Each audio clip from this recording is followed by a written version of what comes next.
Hello, my name's Bob Holroyd, and you are Simon Painter. together. We are working on a track of mine today. Simon has been engineering and mixing it with me, and we wanted to just show you some of the processes that we go through to achieve that.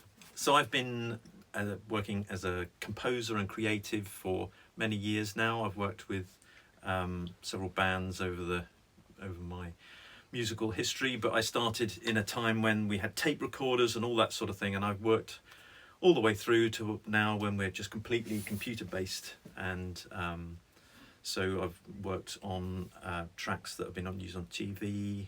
We've had music on Friends and all sorts of stuff. And the Disc on the Wall is a band I worked with called Carter the Installable Sex Machine that we had a number one with back in the 1992, so that's a long time ago. So yeah, I've been doing it for a while, and Bob similarly. Yes, I also have been doing music from about the same sort of time. Haven't had that sort of success, I must admit, but no, I've been mostly involved writing music for television and film. Also, I had a cult hit, I suppose you might call it, called African Drug in the 90s, and have carried on doing music which has been used on various things. Like, for example, my latest album was used as the backdrop to a big architectural exhibition at the Venice Biennale. And we've been working quite a lot with pictures and film, and the music I do is very textural and reflects that, basically. So, but what we're trying to do today is to show you, or try and describe, how we put things together and how the creative process, how we work, basically. So yeah, so I tend to be the more hands-on techie bloke, and so we're both creative together, but we have a sort of, I do the fiddling around, and Bob tells me what to do.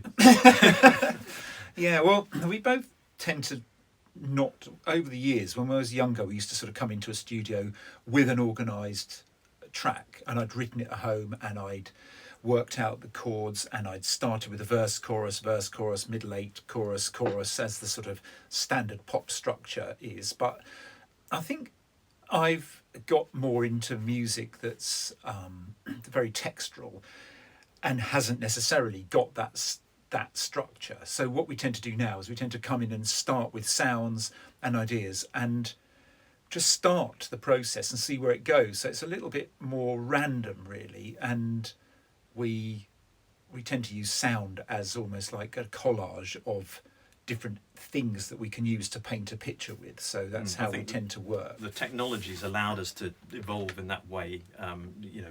As you probably well know, you can loop up things and manipulate things as you go, and the whole process of creation, mixing and mastering in our way of working is all becoming a big sort of unified thing that almost evolves as the piece evolves, and that they're not necessarily so defined.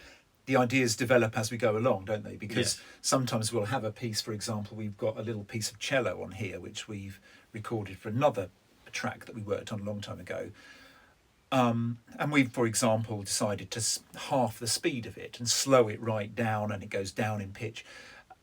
In its own way, it's not that interesting necessarily, but it starts your brain thinking in a way that makes you think, maybe we could try that now. Maybe some other drum loop that didn't fit it now does fit. And so the track sometimes it kind of goes off in all different directions, and we're not really sure where we're going with it until we either decide or can't decide when we finished it, basically. So maybe we should go into the computer and start fiddling around and see what we end up with. So, as Bob said, this is a track that has been knocking around for quite a while. Yeah. And we thought, if we look at some of the sounds and the things that are on the sort of component parts of it, and show you how they sort of came about and what they are. So if I actually play the track as it stands, a little bit of the track as it stands now, starting with this main idea that I think was the initial sort of thing that we loved. So if I play a little bit of this.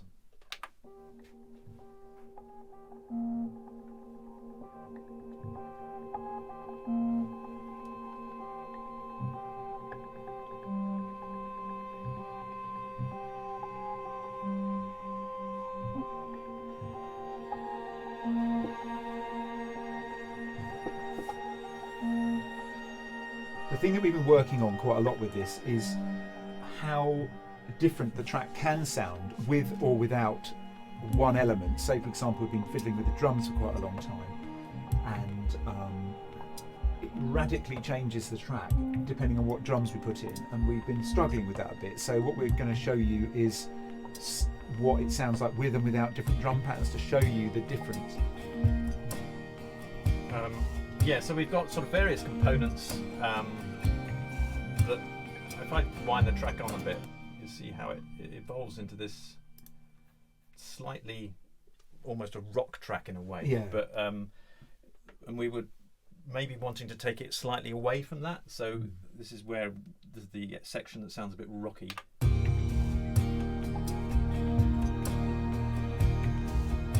It's much more sort of actually having said what I said about the verse, chorus, this is one of the more conventional ones comparatively. But I think we need, and it's a very subjective thing to say what makes it more contemporary, or there's a whole variety of things. It might even be that taking out some of the guitars, I mean, for example, the acoustic guitar, taking out some of the sounds, making it very much more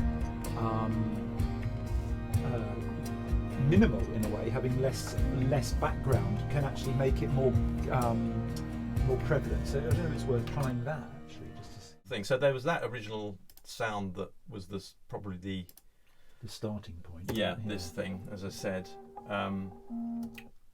and there is a sort of going through. There's a bass that comes in that's, I think, derived from a just a bass guitar sample. I think a played. It's a MIDI track, as you can see on here. So it's just an actual played MIDI part, which isn't that exciting there.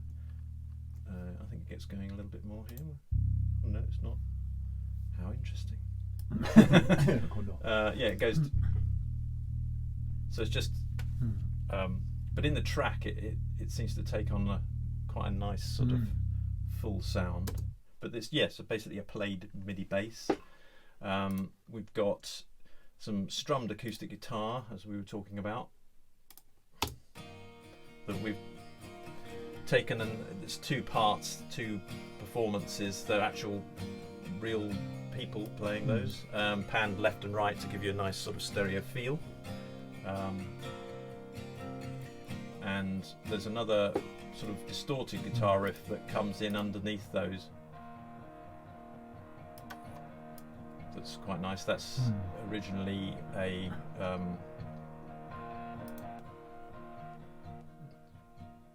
think it's another acoustic, but we've affected it with various plugins, amp plugins and distortion plugins and the like. And then various other pads and ambient noises. Ambient noises. So yes. Which we can sort of, as Bob was saying, I think some of the thing about this track is it's got too much in filling all the gaps, and not sounding as sort of drawing you in. There's so much; it's almost like a wall of noise, which is a bit of a rock thing, I suppose. Yeah, it's difficult, isn't it? Because this is where mixing seems to have changed. We've been adding and adding and adding, and I think sometimes learning what to not have in is just as important as to what to have in. So maybe how should we? For example, it'd be just interesting to hear, for example, how different the tracks would sound if it was just the acoustic guitar, the electric guitar, the drums and the bass, just for example, without all the peripheral sounds, and to show you what it would sound like perhaps if you played it as a band.